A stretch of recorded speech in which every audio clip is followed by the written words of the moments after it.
Imperfect Thriving, Episode 60, Mind, Body, and Spirit with Jack Stafford, the Self-Help Songwriter. I'm Catherine Ely, former attorney turned licensed counselor and coach. Oh yeah, and recovering perfectionist. It wasn't long ago that my self-criticism and fear kept me from having the self-worth, confidence, and courage to make my life my own. Through life lessons learned and by going back to school in my 40s, I'm finally enjoying my life in a way I never thought possible. And it is amazing. I want you right here with me. No need for you to go back to school either. I created this podcast to show you the way to the imperfect thriving kind of life, based on what you value, filled with self-worth, confidence, way more joy, and no more regrets. So let's go. I got very into Ayurveda, the Indian medicine, and that helped me with a lot of my health issues. So once that was fixed, I moved on to the next problem, which was my mind, which I've had quite a few problems with, as I'm sure many of your listeners also can verify. It's enemy number one, no? The voice up there. And I haven't fixed that one yet. Still a work in progress. Have you ever searched for a deeper mind, body, and spirit connection? Jack Stafford has, and I have him on the show today. Jack Stafford was born in England. He's living in Italy. So I want to give a quick shout out to all my listeners at the UK and in Italy. Thank you so much for listening. Whether you were here from the very beginning or you just joined me, thank you so much. And so speaking of just joining me, if you are new to the show and you haven't checked out the Progress Over Perfection workshop, now is a great time to do that.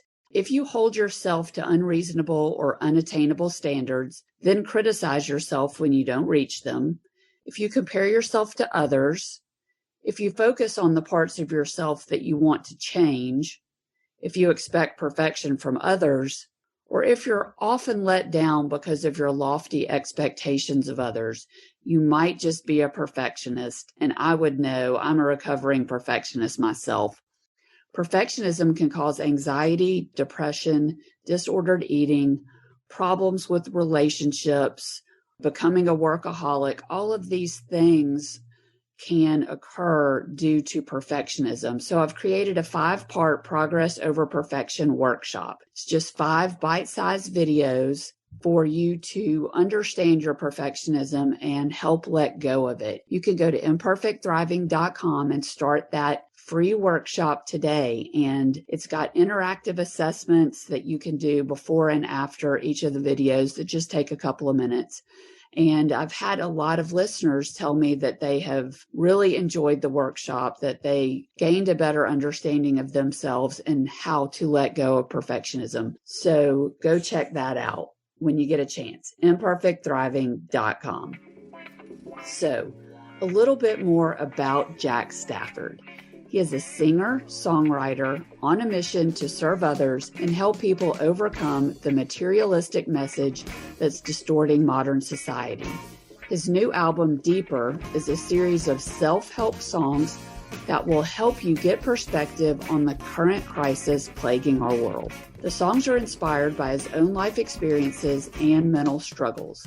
Jack lives in southern Italy, and when he's not making music, he's practicing yoga, teaching meditation, gardening, cycling, or studying metaphysics. Oh yeah, and now at the time of this taping, he is also podcasting. So, in this episode, Jack and I discuss the mind-body-spirit connection, the voices in our heads, Jack's mission, and his new podcast. I won't make you wait any longer to welcome Jack to the show. Jack Stafford, welcome to the show. I'm so excited to have you here. It's lovely to be here. That voice, I absolutely love it. So I want to dive right in. Your songs are amazing, and I've read that they're driven quite a bit by the manipulative materials and messaging that we're getting in society today. I want to hear your thoughts about that. Okay, well, I should probably give you a bit of the backstory then, because I've always been kind of a documentary songwriter, always documenting my own life and the struggles that I've been in. And I've been working on this. I was a troubadour. I was traveling around the world. I played house concerts. So I would go to people's living rooms and play concerts in their living room for their friends and family. And I'd tell the stories about where I'd come from and how I was traveling, usually by bicycle or by train or even sailing around Australia, for example. And so I was kind of a super troubadour, always telling the stories of my life. And as my life got more complicated, got more, shall we say, spiritual, then so the dialogue of the songs changed. And I almost completed a trilogy of albums about the body, mind, spirit, if you know what I mean. So because I was very into Ayurveda, because I'm sort of a problem-solving person, so I wasn't too healthy. So I got very into Ayurveda, the Indian medicine. And that helped me with a lot of my health issues. So once that was fixed, I moved on to the next problem, which was my mind, which I've had quite a few problems with, as I'm sure many of your listeners also can verify. It's enemy number one, no? That little, the voice up there. And I haven't fixed that one yet. Still a work in progress. But I've got some separation, which I think is very important. Very important. We'll talk more about that for sure. Go ahead. And then I got more spiritual as I was going to this society called the Ethereal Society, which has a kind of modern spiritual message. And so then I've been writing songs about that. I just started this new project called Pod Songs to try and, because I've been in I'm here in Italy, in the south, and it's been quite a strict lockdown. For a year now, I've been in my pajamas, and there's not much to do. If you're a touring musician, you can't go into people's living rooms and play them a show. So I had to think of another way to get into people's living rooms and not legally. And because I was using podcasts such as your wonderful show to promote my music, so I thought I should have my own show because I enjoy it so much and I can't go out and meet interesting people, so they should come to me. But as I'm a musician, obviously there has to be that in there somewhere. And as I'm a documentary songwriter, you can see where I'm going with this, yeah? Yes. I ended up writing songs about the guests. So I have people on, and then I write a song about them, or the conversation. I've been doing that since July last year, and I'm up to now. I've recorded my 60th episode. So I've been doing 3 interviews a week. So that's 12 songs a month. That's an album a month, 156 songs a year, all about these people that I'm interviewing. I'm getting a lot of university professors, teachers, authors, you name it, all types of people, because I can't have the same person on. I can't have more than one biologist, or too many physicists. Right. It gets a bit repetitive. So that's kind of a rambling answer to your question. No, I love it. It was a great answer. And there are so many facets of it that I want to dig into more. So let's look at the mental part of the spirit. I want to hear a little bit about some of your struggles there, what the voice in your head tends to typically tell you about yourself, and how you found space there. Well, I did some Vipassana retreats, those 10-day silence retreats. Have you heard about them? No, I would like to, though. Yeah, you just go and sit in a room with 100 other people, pre-COVID, for 10 days in silence. And, concentrate on your breath and sensations on the body. That's pretty intense, yeah. And I did that a couple of times, spread out over a few years, as well as a lot of reading. And so I wrote songs about it. And I built up a solid meditation practice. And just, as I said, got some separation between the voice that I am not this conscious mind. I am not the voice in my head. I am not this dialogue. So that's really helped. And I don't have to believe it, right? Exactly. I don't have to believe what it says as if it is the gospel truth, which many of us do. For years, for 49 years, my brain told me that I wasn't enough. It took me a lot of work on myself throughout my master's program to even figure out that that's what my brain was telling me. Is there any one thing that you struggled with the most there? Well, I think because it's not just one voice. On my podcast, I interviewed Stephen C. Hayes, who developed acceptance commitment therapy. I mean, I'm about to jump up and down. He's the master, and that is the type of therapy. Like, he inspired me to open my own private practice, and that is the type of therapy that I use because I don't think anything else works like that. Wow.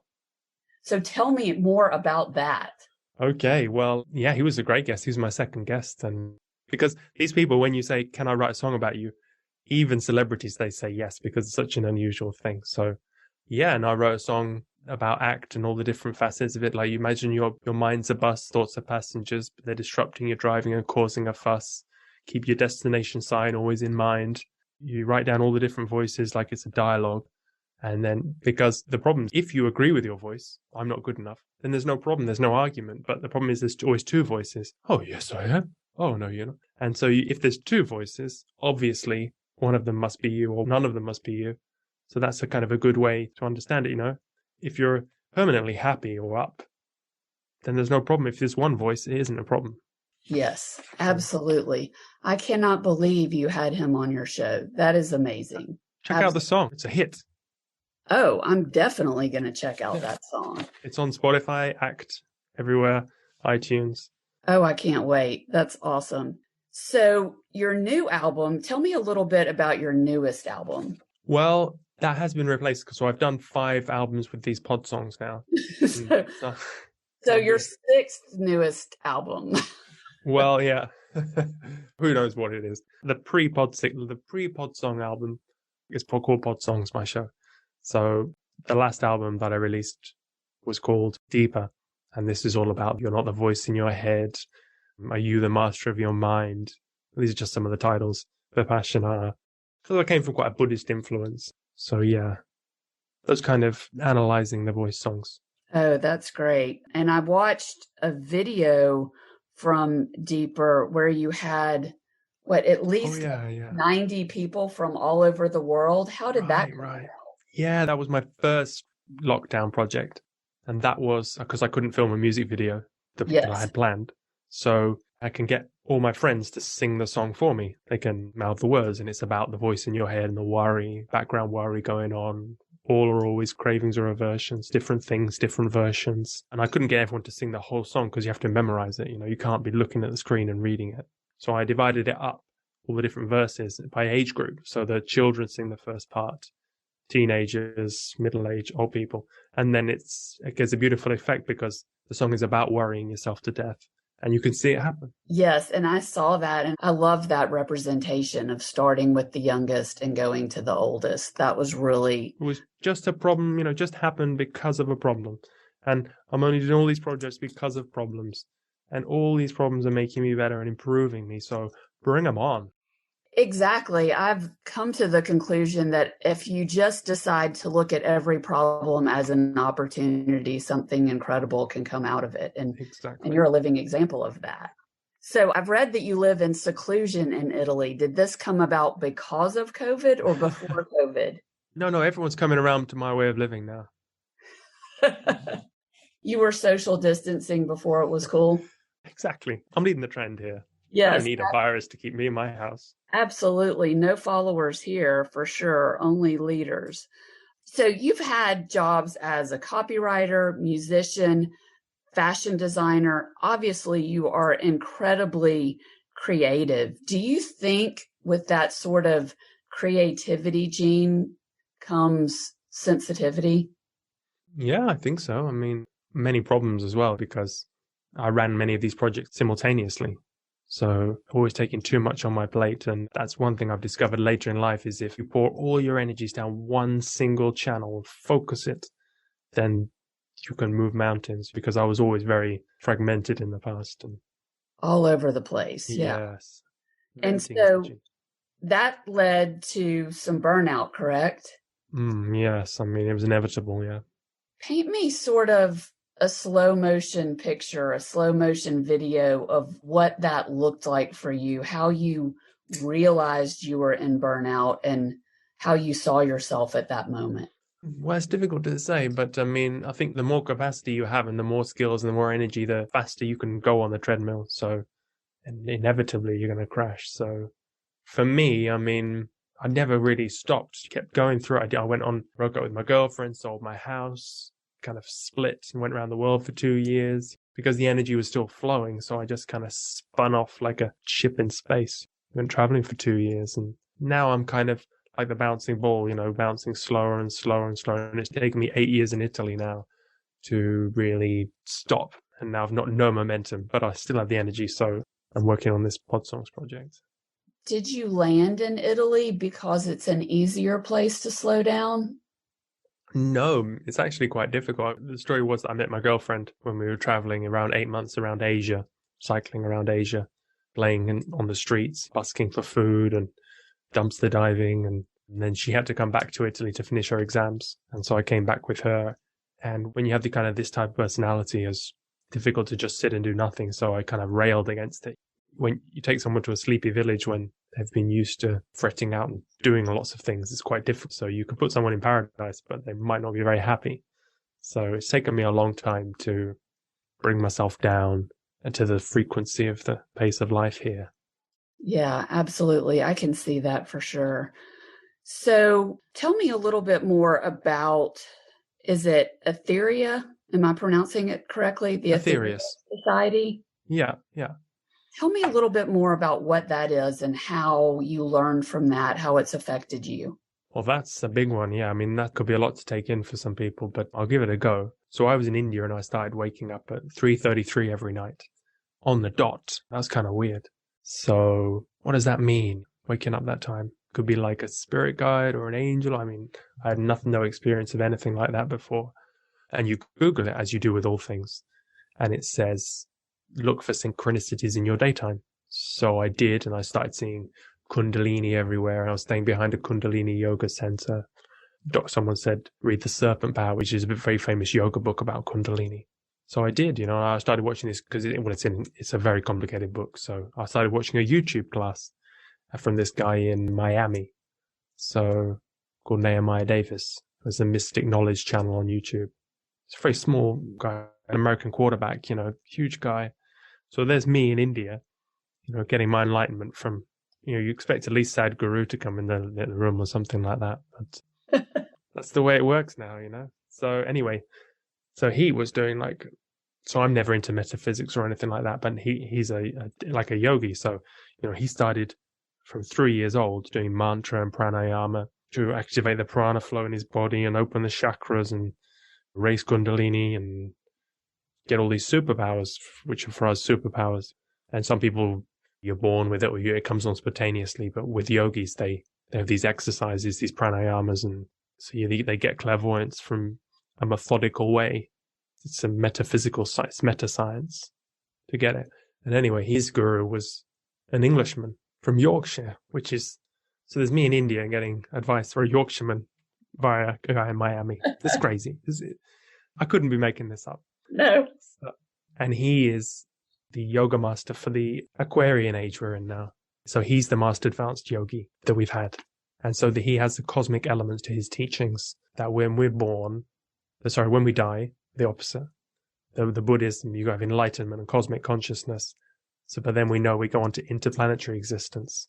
So there's this cosmic element to the teachings. So you kind of evolve off this planet. So that's that cosmic element, which I'm sure is a lot to take in. So maybe that's as far as we should go. And if people are interested, they can check aetherius.org is the website. Yes, that's a great place to go check it out. So what would you say maybe were your 3 biggest takeaways from your spiritual journey? Well, like I say, knowing that we're in a life cycle on this earth, because I know you had some guests on your show about the other realm, life after death. When you die, you don't die. You go to the astral realms. You die there and you're reborn here. And you die here and you're reborn there. So you're in 2 stages of reincarnation. And the astral realms, where are they? They're exactly in the same place. They're at a different frequency of the electromagnetic spectrum. So they're solid, but they're just at a different frequency of existence. So when you die, you go exactly here with your astral body. And then you come back, you go there and you come back. And then once you've raised Kundalini naturally or forced it, then, and you've done it enough times and you've achieved cosmic enlightenment and cosmic consciousness, then you can leave the life cycle of this earth. So it gives you an understanding that there's a purpose to all this classroom that we're in, we're learning, and you to graduate through service to others, where then you don't have to keep being reborn, which will be nice. Yes, that is so interesting. That is an area that I have not done any study in. So you've really primed my interest, to go learn more. That is so cool. Yeah, because if you believe in reincarnation, then everything has a beginning and everything has an end. And if we're in reincarnation, there must be an arc. No, I mean, there must be a curve. So what's at the bottom? What's at the top? Where do you go? I mean, if you think more about it, I believe in reincarnation. I believe because these people have near-death experiences and they speak to their loved ones. So what's behind this? What's the process? And there's this book called The Nine Freedoms, which tells us the stages. And that's the most advanced teaching that's ever been given. You can get that from the Aetherius Society. Okay, cool. So when I talk to clients in my practice, I'm always espousing the fact that we are one whole mental, physical, spiritual being. You really can't separate, right, the mental from the physical. How has your spiritual journey, your spiritual enlightenment affected your mental part of you, your outlook? Tell me how the spiritual has affected the mental. Well, to take myself less important, to get some separation there. This conscious mind is not me. I'm the spirit. And then, the soul. So, don't take myself so seriously, I'm just this collection of experiences speaking to your collection of experiences. Yeah, I'm very in touch with that. I have so many clients who we stay in our own heads worrying about the judgment of others. Spend so much time in our own minds doing that when those others aren't spending all of their time worrying about us. They're doing the same thing. So I think that's another aspect. And if we realize that everybody is not thinking about us, we don't have to take ourselves so seriously. We can get out of our heads and back into our lives a lot easier. Yeah, and if you have your mind properly trained, I mean, imagine the power. Half an hour, you're going to sit down and learn the piano or whatever you want to do, and you will learn French for an hour, and you want to do. Just imagine the power you can, if you were in charge of the mind. It's a lot. It really is. When you find that clarity and can separate yourself, like you said, find space between you and that voice and make the choice and know that you have the power to believe what it's saying or not get tangled up in it, then you can really focus on your goals, your values, what you want in life versus what you're scared of and what's holding you back. And it's really service to others. So the shortcut, the way to get over this is just pour yourself into service to others, because then you really don't have to worry about anything. The happiness will come, money will come, food. If you're cooking for 20 people, there'll be a bit left over for you. Everything, all your problems are solved. Absolutely. I could not agree more, because the other thing, with my clients who have social anxiety, they're so worried about the judgment of others. They don't want to go talk to someone because they're afraid they're going to be awkward. And I just tell them, this is not the only thing I tell them, but one of the things I tell them is just think about the other person. Think about what you want to know about the other person and go ask. When you do that, a conversation will follow. There will not be anything awkward if you let go of yourself and focus on the other person.